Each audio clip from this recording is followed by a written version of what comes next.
وانا هذه قهوه تاعي تاع الصباح يلزمها باش نقعد راسي سي سير سينو جو ترافاي با.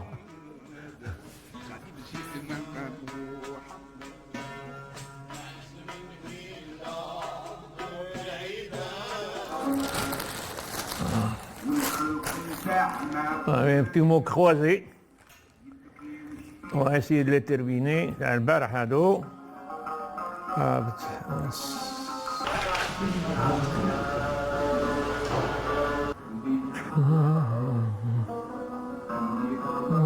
Alors, monsieur Bourdine, dans votre atelier résonnent des notes de Chaabi. C'est tous les jours comme ça? À tous les jours, Mahdi. Moi, je travaille avec, j'écoute beaucoup Chaabi. Pas uniquement Chaabi. عندك المالوف فرقاني نموت عليه، عندك بوعجاج.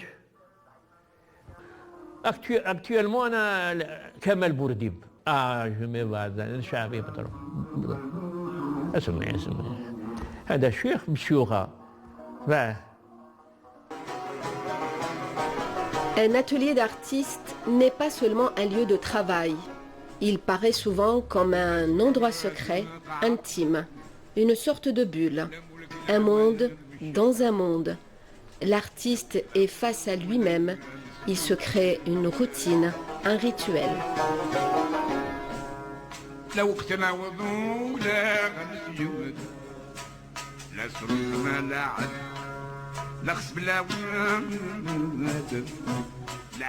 Eh ben, je reprends ma palette comme on dit.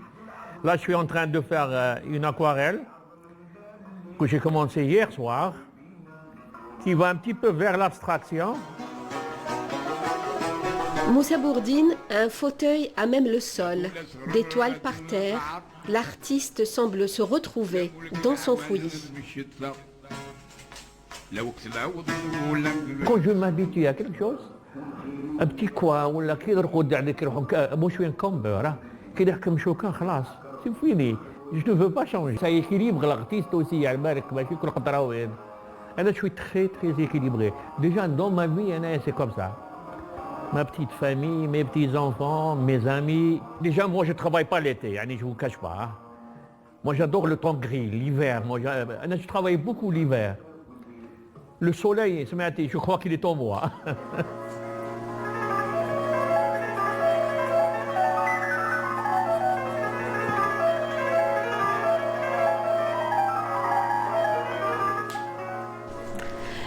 Dans l'appartement de Kenza Bournen, il n'y a pas d'atelier, mais l'artiste a su se créer dans sa cuisine un petit coin à elle et installer un rituel nécessaire à la création.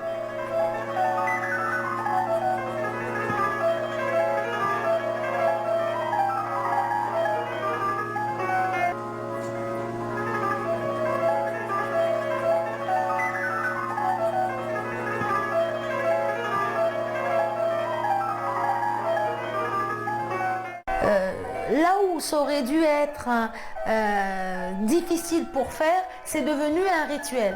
C'est-à-dire débarrasser une vie de famille pour mettre une vie artistique, c'est devenu comme un rituel. C'est-à-dire enlever, débarrasser, faire ma vaisselle, poser mon travail, aller chercher mes crayons, aller chercher ma peinture, aller chercher... C'est mon rituel. Et puis après, mettre cette musique quand ils dorment, bien sûr, je les mets dans mes écouteurs. Moi, je suis une amoureuse de Chopin. Je le trouve tellement doux et en même temps très fort. Et en même temps, il vous pousse à des frissons, pas possible.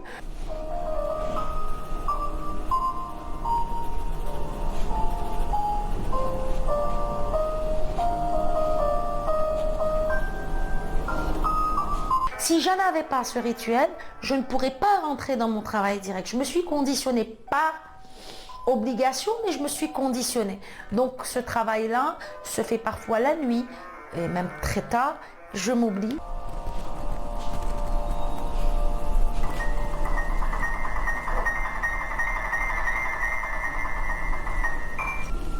Je me suis rendu compte que oui, que c'était possible, que c'est possible de rentrer dans sa bulle et je pense que l'exercice c'est que mes enfants passent, mon mari passe, se prépare un café ou se prépare un truc, mais moi je reste dans... Et je pense que même eux, et je les remercierai jamais assez d'avoir compris ce moment-là.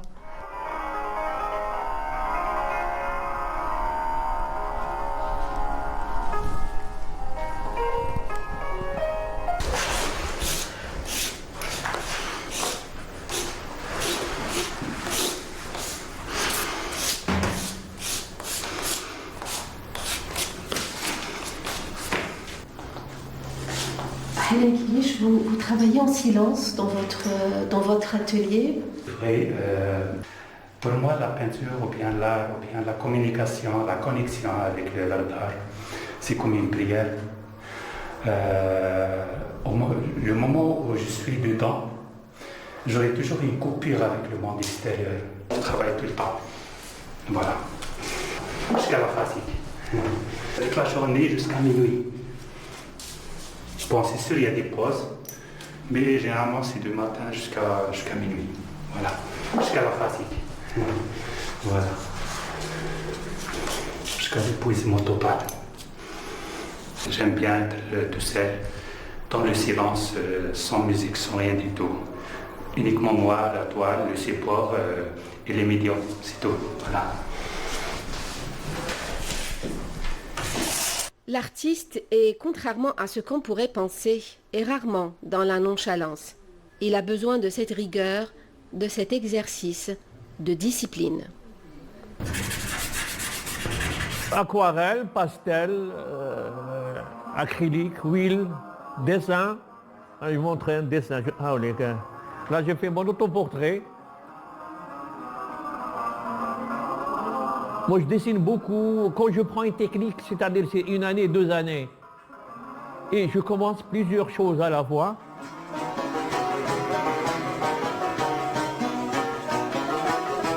Bourdine travaille entouré de ses toiles, de ses femmes.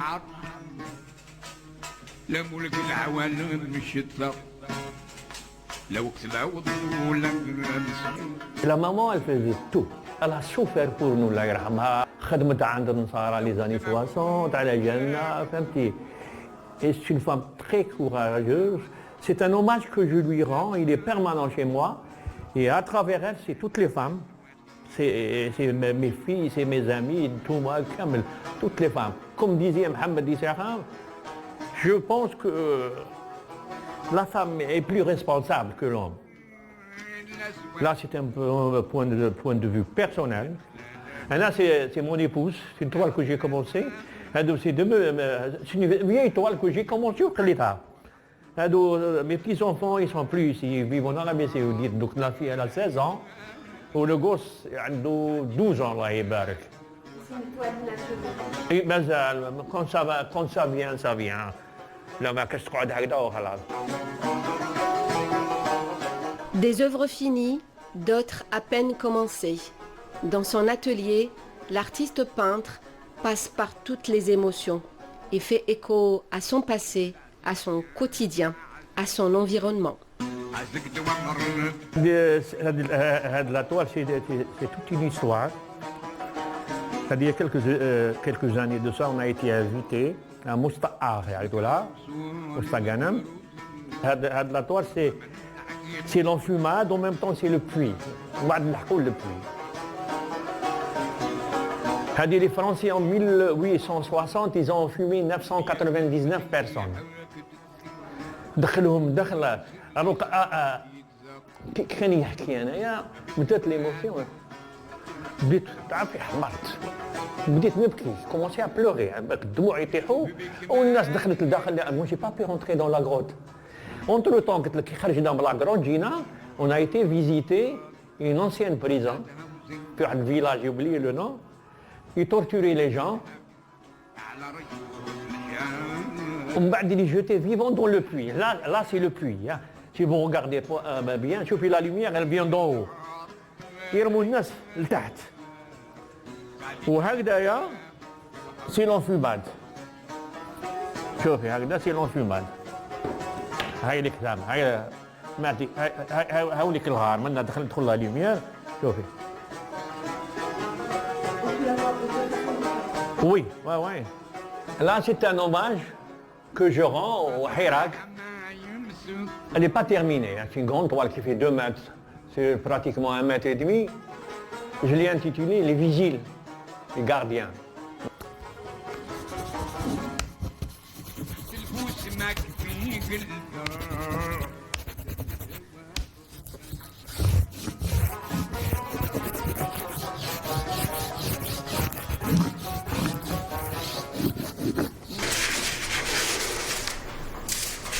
Dans son atelier ce matin de janvier, Halim Kbiyech est complètement absorbé par ses croquis sur un rouleau de papier craft. L'artiste prépare une performance artistique en hommage aux soignants.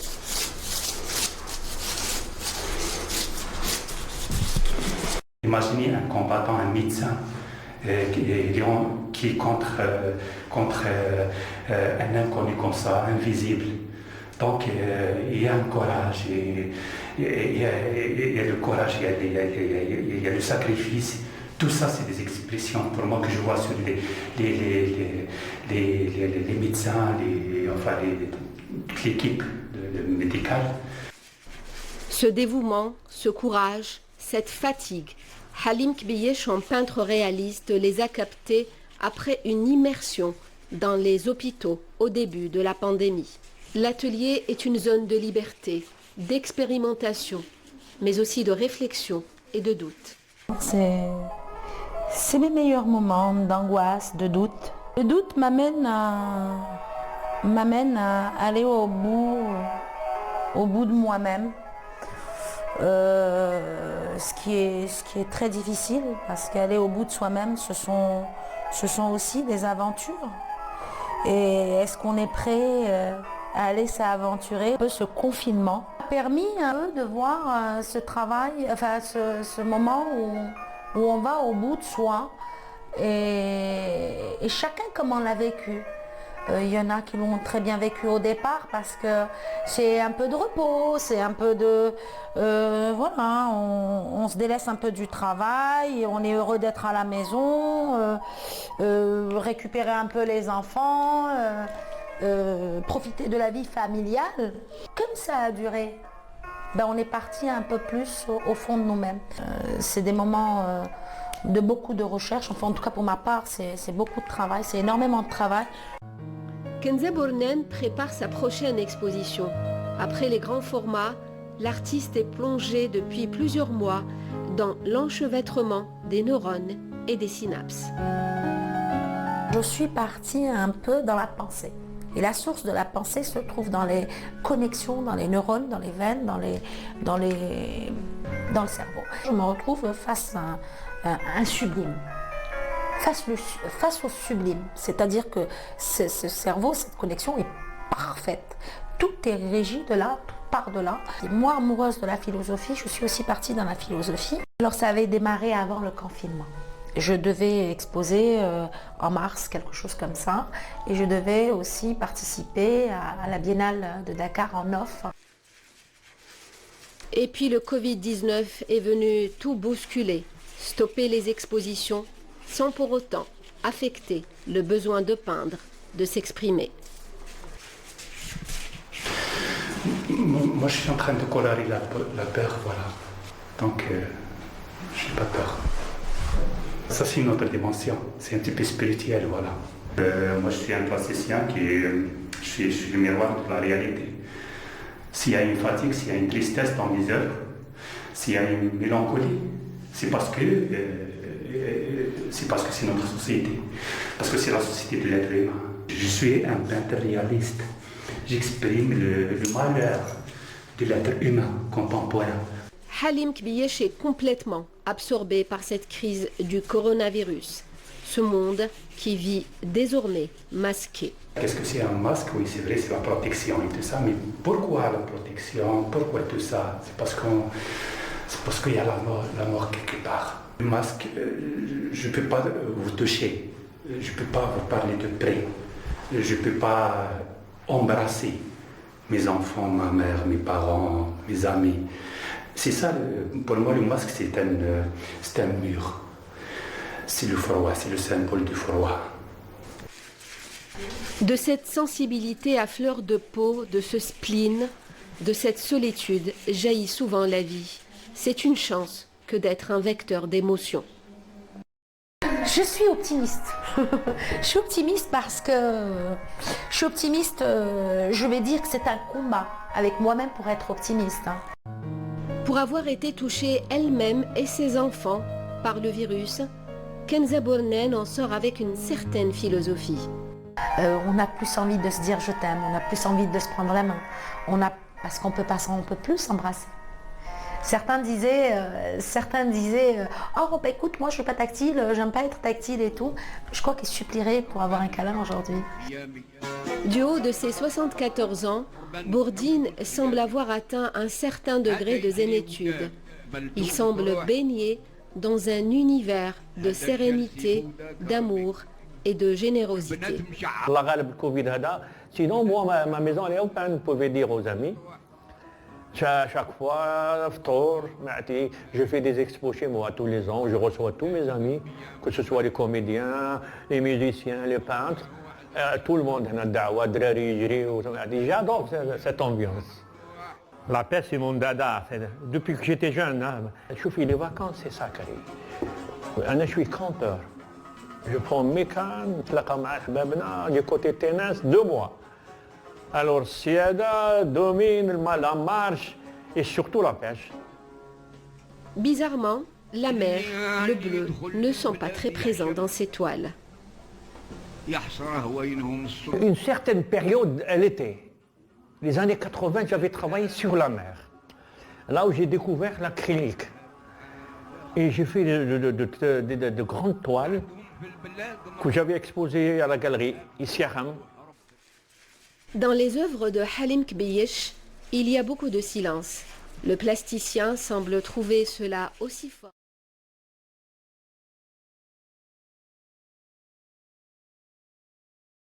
بسم الله الرحمن الرحيم إن الصلاة كانت على المؤمنين كتابا موقوتا صدق الله العظيم.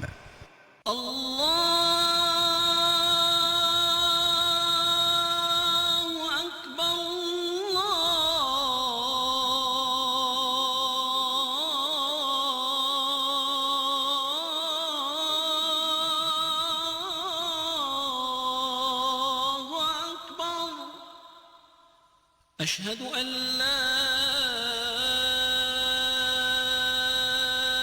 إله إلا الله أشهد أن لا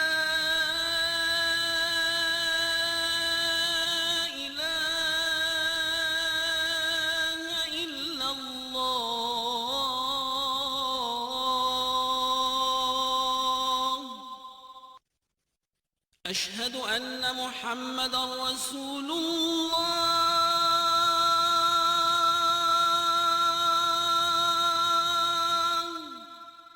أشهد أن محمدًا رسول الله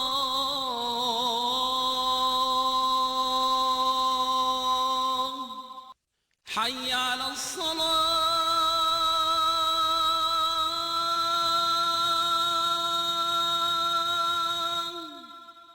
حي على الصلاة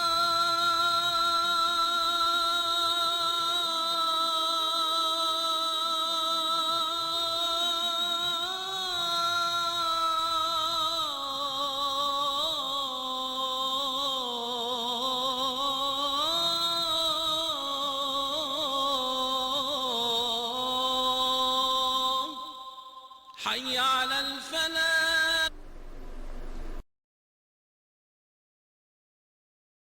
Les ateliers des artistes peintres sont des espaces de souffrance, de joie, de quelque fierté aussi.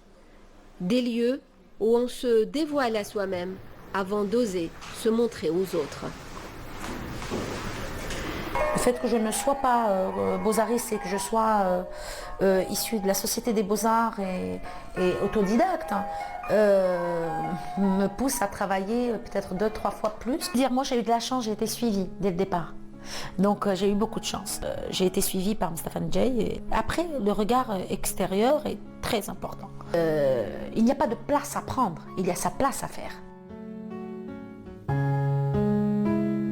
Avant ces dessins à l'aspect diffus et déroutant, Kenza Bournen avait osé, à ses débuts, les grands formats.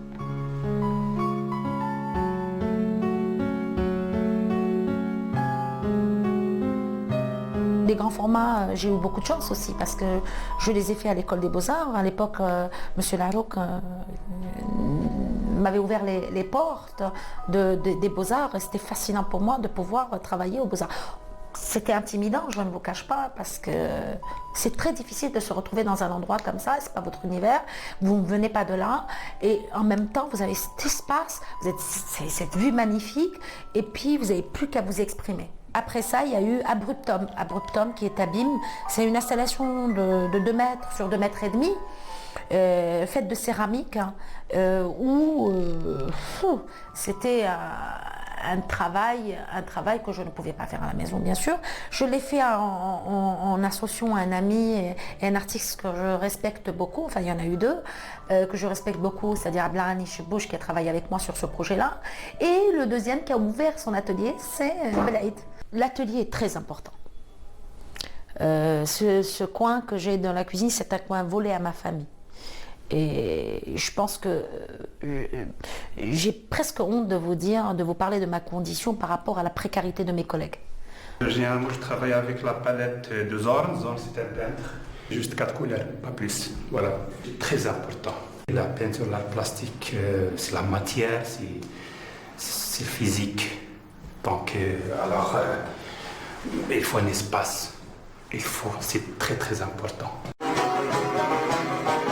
Bourdine a commencé à travailler à 13 ans. Il a fait, dit-il, 1001 métiers. Et puis, en 1985, je me suis mis entièrement à peindre, ma peinture, pas autre chose, je ne fais pas autre chose. Et j'ai vécu de ça et je vis de ça. C'est vrai, c'est ça. أعطيني حبتين أطرف خبز نفطر. عندي un ami, ils ont fait une réunion au niveau du ministère, voilà, on a parlé de vous, on va vous envoyer en Espagne un voyage. Comment ça, il n'y a pas besoin de voyage. C'est vraiment, ils s'intéressent à moi, ils viennent acheter, ils jouent pour le musée, ils viennent acheter. Ils vont chez les artistes. Il y a de très grands artistes, comme Nidjoué, Sergou et beaucoup d'autres. Ils n'ont pas une toile dans le musée. Nous avons un ICRM qui n'a pas de fondation. Et je vous parle d'ICRM, c'est un exemple pour moi qui a créé la rupture.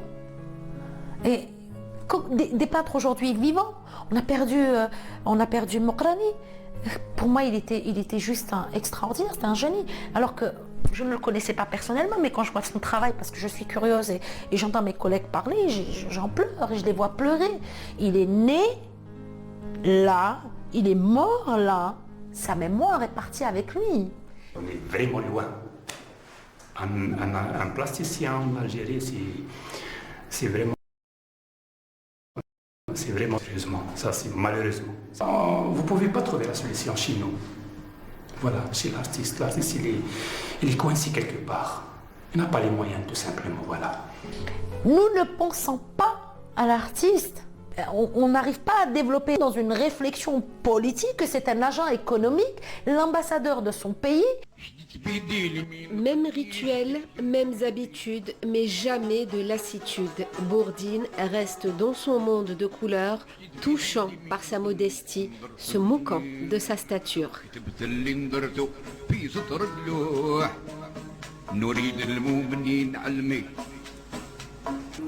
J'ai beaucoup travaillé d'ailleurs.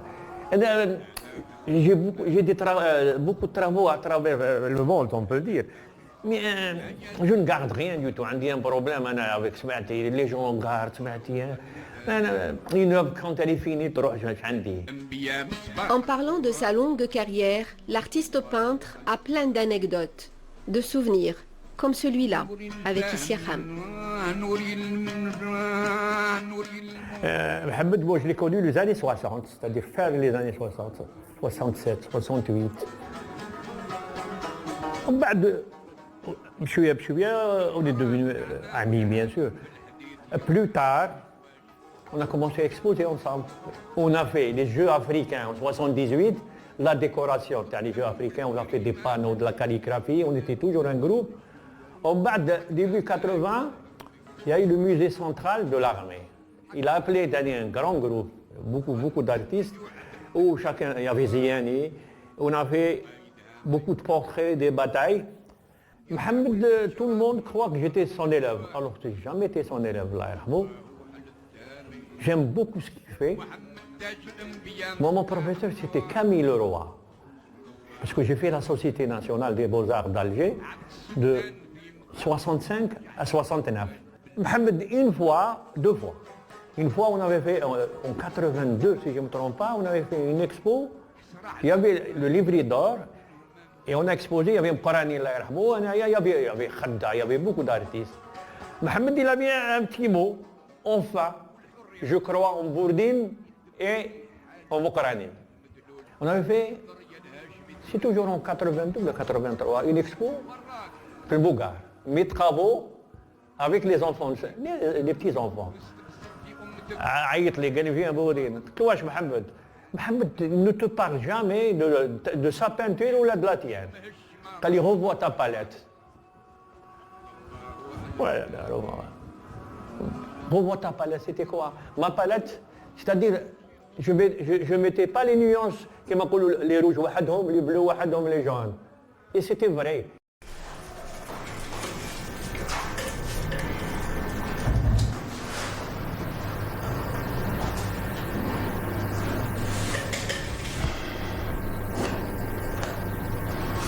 On est en train de danser finalement. Danser avec la peinture, danser avec la vie, danser avec la mort, danser avec tout ça, danser avec le monde. J'habite pas loin de la clinique où je suis née. J'ai beaucoup de chance de vivre autour de cette architecture extraordinaire. J'essaye de prendre soin au maximum. On réfléchit autrement après le corona. On réfléchit plus au sourire, on réfléchit à l'onde et à l'énergie qu'on peut donner, à la foi, à l'essentiel. Voilà.